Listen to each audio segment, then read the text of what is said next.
एक समय की बात है। बादशाह अकबर बीरबल के साथ रात को घूमने निकले। कुछ दूर जाने के बाद बादशाह अकबर ठिठुरने लगे। ये देख बीरबल ने उनसे पूछा, क्या हुआ बादशाह? आप ठिठुर क्यों रहे हैं? ठंड से बीरबल, इस साल कुछ ज्यादा ही ठंड है। ठंड तो हर साल ही रहती है महाराज, पर महल के अंदर आपको पता नहीं चलता। एक बार अपनी प्रजा से पूछकर देखिए। असली ठंड का सामना तो वो करते हैं, हम नहीं। वो इस ठंड का सामना कैसे करते हैं बीरबल? उन्हें तो अब आदत हो गई है महाराज। सर्दी हो या गर्मी या बरसात हो, वो सब हंसते हुए सभी मौसम का सामना कर लेते हैं। अगर ऐसी बात है तो मैं भी ये देखना चाहता हूँ कि वो इतनी सर्दी का सामना हंसते हुए कैसे कर लेते हैं। पूरे राज्य में ढिंढोरा पिटवा दो कि जो भी इस कपकपाती ठंड में पूरी रात नदी के ठंडे पानी में खड़ा रहेगा, हम उसे इनाम देंगे। जो आज्ञा महाराज। अकबर की आज्ञा से अगले ही दिन बीरबल ने पूरे राज्य में ये ऐलान करवा दिया। सुनो सुनो सुनो, बादशाह का ऐलान सुनो। जो भी इस ठंड में नदी के ठंडे पानी में रात भर खड़ा रहेगा, बादशाह उसे बहुत सारा इनाम देंगे। सुनो सुनो सुनो। सबने बादशाह का ऐलान सुना, पर ठंड इतनी ज्यादा थी कि किसी की ये हिम्मत नहीं हुई कि वो ये चुनौती स्वीकार कर सके। पर जब राज्य के गरीब धोबी ने ये बात सुनी तो उसने तय किया कि वो ये चुनौती स्वीकार करेगा। अगर मैं किसी तरह पूरी रात पानी में खड़ा रह गया तो बादशाह के इनाम से मेरे सारे दुख दूर हो जाएंगे। बस एक रात की ही तो बात है। धोबी को ये यकीन था कि वो बादशाह अकबर की इस चुनौती को पूरा कर सकता है, इसलिए वो बिना देर किए बीरबल के पास पहुंच गया। तो तुम इस चुनौती को स्वीकार करते हो? हाँ बिल्कुल। सोच लो, एक बार चुनौती स्वीकार कर ली तो पीछे नहीं हट सकते। मुझे मंजूर है, मैं तैयार हूँ। ठीक है, तो आज रात ही तुम्हारी परीक्षा होगी। रात को नदी आ जाना। जो आ गया जी। धोबी के जाने के बाद बीरबल ने तुरंत बादशाह अकबर को जाकर बताया कि धोबी ने उनकी चुनौती स्वीकार की है। और जैसा कि धोबी को कहा गया था, वो रात होते नदी में पहुंच गया, जहां बादशाह अकबर और बीरबल दोनों उसका इंतजार कर रहे थे। जहां पनाह की जय हो, मैं पानी में जाने के लिए तैयार हूँ, मुझे आज्ञा दीजिए। आज्ञा है। अब हम तुमसे सुबह मिलेंगे। हमारा सैनिक यहीं रुकेगा ताकि तुम पर नजर रख सके। इसलिए कोई भी चालाकी करने की कोशिश मत करना, वरना तुम्हें कठोर दंड का सामना करना पड़ सकता है। जी जहाँपनाह। बादशाह के जाते ही धोबी नदी के ठंडे पानी में उतर गया। रात बीतती गई और ठंड बढ़ने लगी। धोबी ठंड के मारे ठिठुर रहा था, पर उसने हिम्मत नहीं हारी और पूरी रात ठंडे पानी में खड़ा रहा। और सुबह होते ही सिपाही उसे बादशाह अकबर के पास ले गया। अद्भुत! तुमने बादशाह की चुनौती को बखूबी निभाया। जहाँपनाह, इसे इसका इनाम जरूर मिलना चाहिए। हाँ हाँ, क्यों नहीं, इसे इसका इनाम जरूर मिलेगा। मैं प्रसन्न हूँ। पर मुझे ये तो बताओ कि इतनी ठंड के बावजूद तुमने इस कठिन कार्य को किया कैसे? तुम्हें ठंड नहीं लगी? क्या तुम्हें सारी रात नींद भी नहीं आई? ठंड तो लगी जहाँपनाह, पर सारी रात नदी के किनारे महल के कमरे में जल रहे चिराग को देखता रहा और इस तरह जागते हुए सारी रात नदी के ठंडे पानी में गुजारी। धोबी की ये बात सुनकर बादशाह क्रोधित हो गए। तो तुम चिराग की गर्मी लेकर सारी रात पानी में खड़े रहे और अब इनाम चाहते हो? धोखा दिया है तुमने मुझे, और मैंने पहले ही कहा था कि धोखा देने का मतलब दंड होगा। सिपाहियों, गिरफ्तार कर लो इसे और बंद कर दो कारागार में। माफी जहाँपनाह, पर मैंने। धोबी गिड़गिड़ाता रहा, पर बादशाह ने उसकी एक न सुनी और सिपाहियों ने उसे कारागार में बंद कर दिया। बीरबल चुपचाप ये सब देखता रहा, क्योंकि उसे पता था कि धोबी के साथ ये गलत हो रहा था। बीरबल ने उसे न्याय दिलाने की सोची। अगले दिन बीरबल दरबार में नहीं आया, जबकि उस दिन दरबार में एक जरूरी सभा थी। बीरबल कहाँ है? दिखाई नहीं दे रहा। वो तो आज दरबार में आए ही नहीं जहाँपनाह। क्या? पर बीरबल तो ऐसा कभी नहीं करता। सिपाही, जाओ और बीरबल को दरबार में आने को कहो। जो आज्ञा जहाँपनाह। सिपाही बीरबल को बुलाने गया और उसके पास जाकर बादशाह का संदेश सुनाया। जहाँपना ने आपको दरबार में याद किया है। जहाँपना को जाकर बोल दो कि मैं खिचड़ी पका रहा हूँ। जैसे ही खिचड़ी पक जाएगी, मैं उसे खाकर तुरंत दरबार में हाजिर हो जाऊंगा। जैसी आज्ञा। सिपाही वहाँ से तुरंत दरबार पहुँचा और जैसा कि बीरबल ने उसे कहा था, उसने बादशाह को बता दिया। जहाँपना की जय हो। बीरबल खिचड़ी पका रहे हैं और वो खिचड़ी पकते ही उसे खाकर आएंगे। खिचड़ी? ठीक है। बादशाह अकबर बहुत देर तक बीरबल का इंतजार करते रहे। सुबह से शाम हो गई, लेकिन बीरबल दरबार में नहीं आया। धीरे धीरे बादशाह अकबर को संदेह होने लगा, क्योंकि बीरबल कभी ऐसा नहीं करते थे। उन्होंने खुद जाकर पता लगाने की सोची। बीरबल आखिर ऐसी कौन सी खिचड़ी बना रहा है जो दिन भर में नहीं पकी? बात कुछ और है। मुझे खुद जाकर देखना चाहिए कि आखिर बीरबल कर क्या रहा है। बादशाह अकबर बिना देर किए बीरबल के पास पहुँचे और वहाँ जाकर उन्होंने जो देखा वो देखकर वो आश्चर्यचकित हो गए। उन्होंने देखा कि एक पेड़ के नीचे आग जल रही है। पेड़ के सबसे ऊंची डाल पर एक मटका टंगा है और बीरबल पास में एक खटिये में लेटा आराम कर रहा है। बादशाह ये देखकर अचंभित हो गए। बीरबल, ये क्या तमाशा है? सैनिक ने तो कहा था कि तुम खिचड़ी पका रहे हो। जहाँपना की जय हो। उसने बिल्कुल सत्य कहा। मैं खिचड़ी ही पका रहा हूँ। ये देखिए, भला ऐसे भी कभी खिचड़ी पकती है? आग नीचे लगी है और मटका ऊपर टंगा है। ऐसे खिचड़ी कैसे पकेगी? माफ करें जहाँपना, जरूर पकेगी। वैसे ही पकेगी जैसे कि धोबी को महल के दिए से गर्मी मिली थी। क्या? अकबर को बीरबल की बात समझ में आ गई थी। वो समझ गए कि बीरबल ने ये सब बस उनको अपनी गलती का एहसास दिलाने के लिए किया था। वही गलती जो उन्होंने उस धोबी को सजा देकर की थी। उन्होंने अपनी गलती मानकर बीरबल को गले लगा लिया। मैं समझ गया बीरबल, मुझसे बहुत बड़ी गलती हो गई और एक बार फिर तुमने अपनी बुद्धिमानी से मुझे मेरी गलती का एहसास दिला दिया। उस धोबी के साथ मैंने बहुत अन्याय किया, पर अब मैं उस गलती को जरूर सुधारूंगा। बादशाह ने तुरंत उस धोबी को कारागार से निकालने का आदेश दिया और अपने पास बुलाया। मुझे अपनी गलती का एहसास हो गया है। मैंने तुम्हारे साथ अन्याय किया है, पर अब मैं न्याय करूंगा। बीरबल, इसने मेरी कठिन चुनौती को बखूबी पूरा किया है, इसलिए इसे इसका पूरा इनाम अभी के अभी दिया जाए। जहाँपना की जय हो, जय हो। इस तरह धोबी को बीरबल की वजह से उसका इनाम और बादशाह अकबर को उसका सबक मिल गया। धोबी अपना इनाम लेकर खुशी खुशी वहाँ से चला गया। जंगल के एक पेड़ में दो तोते रहते थे, टीटू और मिट्ठू। टीटू बहुत समझदार और कर्मठ था, जबकि मिट्ठू बिल्कुल ही आलसी था, जो हर काम को आगे टाल दिया करता था। हम देखते हैं टीटू अपनी चोंच में घास लेकर अपना घोंसला ठीक करने आता है और मिट्ठू को आराम से डाल पर सोते हुए देखता है। मिट्ठू, तुम अभी तक आराम कर रहे हो? बरसात का मौसम आने वाला है। जल्दी से अपना घोंसला ठीक कर लो, वरना पानी से कैसे बचोगे? हाँ हाँ, कर लूँगा।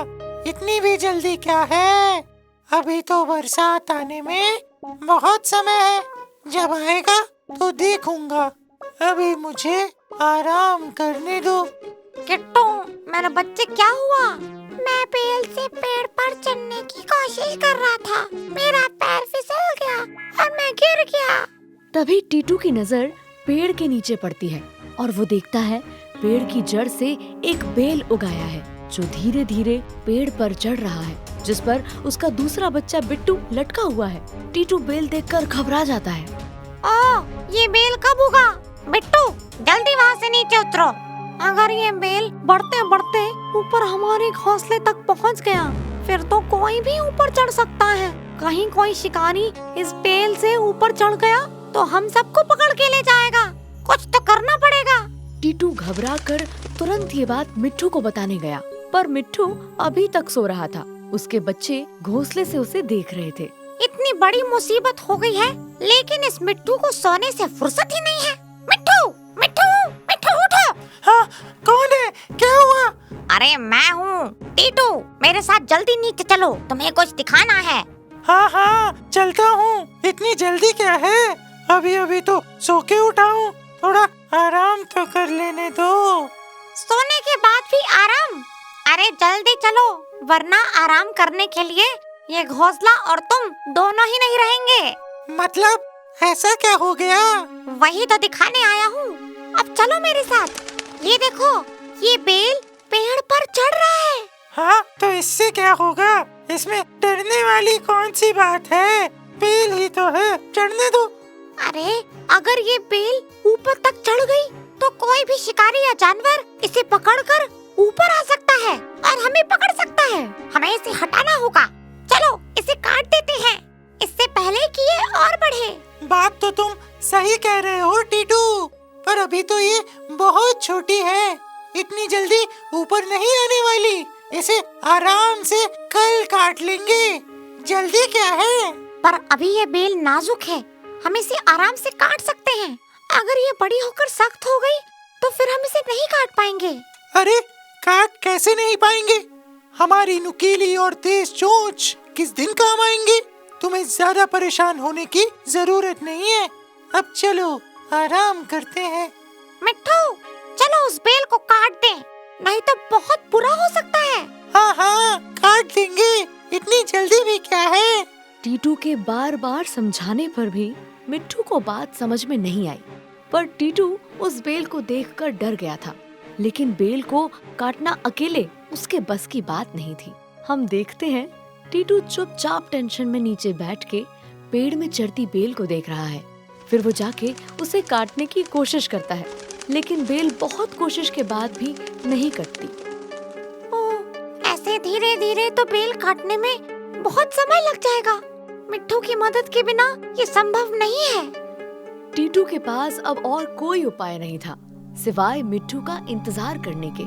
समय बीतता गया और बेल बड़ा होते हुए पेड़ पर ऊपर चढ़ने लगा। बेल बढ़ता जा रहा है और पेड़ पर ऊपर चढ़ता जा रहा है। टीटू चुपचाप ये टेंशन में देखता रहता है। फिर कभी अपनी चोंच से उसे काटने की कोशिश करता है तो कभी अपने पंजे से उसे हटाना चाहता है, पर सफल नहीं हो पाता। टीटू हार कर फिर से मिट्ठू के पास जाता है। टीटू मिट्ठू के पास जाता है और देखता है वो आराम से बैठ के चने खा रहा है। वो टीटू को देखता है।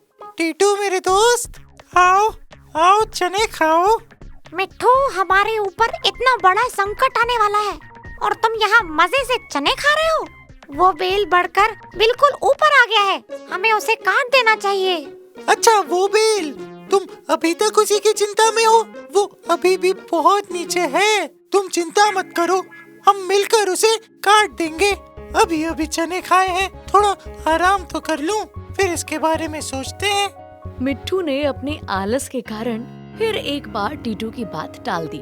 टीटू वहाँ से फिर से निराश होकर अपने घोंसले में चला गया। बेल बढ़ते हुए ऊपर उनके घोंसले तक पहुँच जाता है। टीटू ये देखता रह जाता है और कुछ ही दिनों में वो बेल उनके घोंसले तक पहुँच गया। टीटू ये देखकर बहुत ज्यादा परेशान हो गया। ये बेल तो हमारे घोंसले तक आ गया। अब ये पेड़ रहने के लिए बिल्कुल भी सुरक्षित नहीं है। टीटू को खतरा समझ में आ चुका था और उसने अपने बच्चों के साथ उस पेड़ को छोड़ने का फैसला कर लिया और मिट्ठू के पास गया। टीटू मिट्ठू के पास जाता है। मिट्ठू, अब ये पेड़ हमारे बच्चों के लिए बिल्कुल भी सुरक्षित नहीं है। बेल हमारे घोंसले तक आ गया है। मैं अपने बच्चों को लेकर यहाँ से जा रहा हूँ, इससे पहले कि बेल के सहारे कोई शिकारी ऊपर चढ़कर हमें पकड़ ले। मैं तो कहता हूँ तुम भी अपने बच्चों को लेकर मेरे साथ चलो।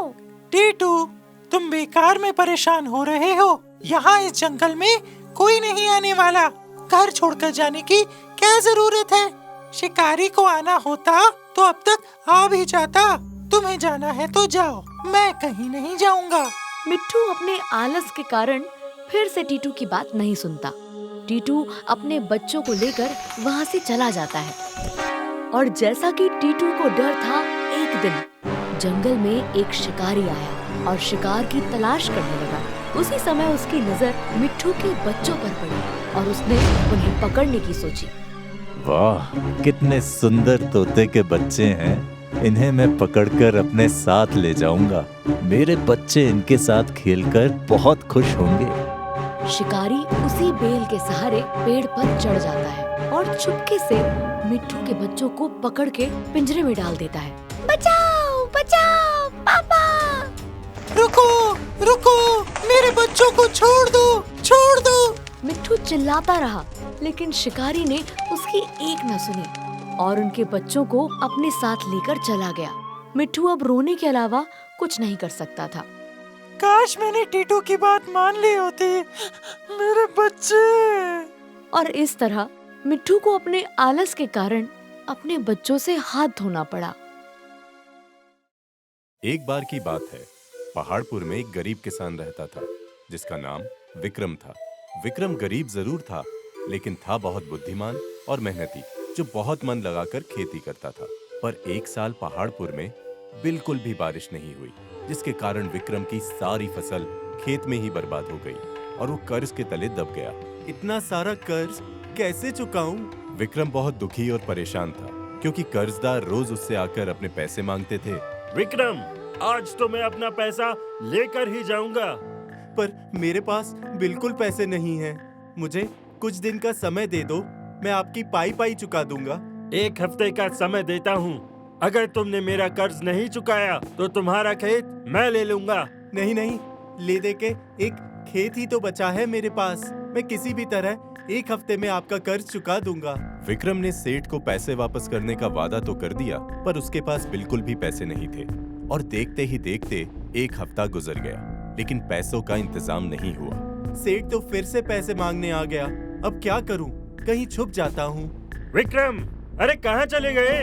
लगता है पैसे देने के डर से भाग गया। पर कितने दिन भागेगा? मैं कल फिर आऊंगा। उस दिन तो विक्रम छुप के बच गया, लेकिन सेठ की अगले दिन फिर आने की बात सुन वो घबरा गया। आज तो बच गया, पर कल कैसे बचूंगा? एक काम करता हूँ, शहर जाकर कुछ काम करके थोड़े दिनों में वापस आकर इसके सारे पैसे चुका दूंगा। तुरंत जंगल के रास्ते शहर के लिए रवाना हो गया। चलते चलते रात हो गई। तभी अचानक से उसे तरह तरह की डरावनी आवाजें सुनाई देने लगी। ये आवाजें कैसी हैं? इससे पहले कि विक्रम कुछ सोच पाए, वहीं झाड़ियों के पीछे से एक खतरनाक शेर उसके सामने आ गया। विक्रम डर के मारे कांप रहा था। शेर से जान बचाने के लिए विक्रम जंगल की ओर भागा और शेर उसके पीछे। विक्रम भागता हुआ शेर से बचने की जगह खोज रहा था। तभी उसकी नजर जंगल के बीचों बीच एक पुराने बंगले पे पड़ी, जो देखने में ही डरावना लग रहा था। इस जंगल के बीच ये बंगला किसका है? कहीं कोई भूतिया बंगला तो नहीं? इसके अंदर जाऊं कि नहीं? पर इससे पहले कि विक्रम कुछ सोच पाए, शेर बिल्कुल उसके पास आ गया और जोर जोर से दहाड़ने लगा। अब क्या करूं? आगे भूत, पीछे शेर, कहाँ जाऊं? बंगले में ही जाना उचित होगा। क्या पता इसमें कोई भूत ना हो और ये सिर्फ मेरा वहम हो। विक्रम शेर से अपनी जान बचाने के लिए बंगले के अंदर चला गया। अंदर पहुंचते ही उसके आश्चर्य का ठिकाना नहीं था, क्योंकि बाहर से बंगला जितना डरावना लग रहा था, अंदर से वो उतना ही खूबसूरत था, बस थोड़ा पुराना था।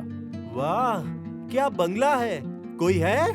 अरे सुनो, कोई है? भाई मैं मुसाफिर हूँ, बुरा ना मानो तो आज रात यहाँ रुक जाऊं। बाहर मेरे पीछे एक शेर पड़ा है।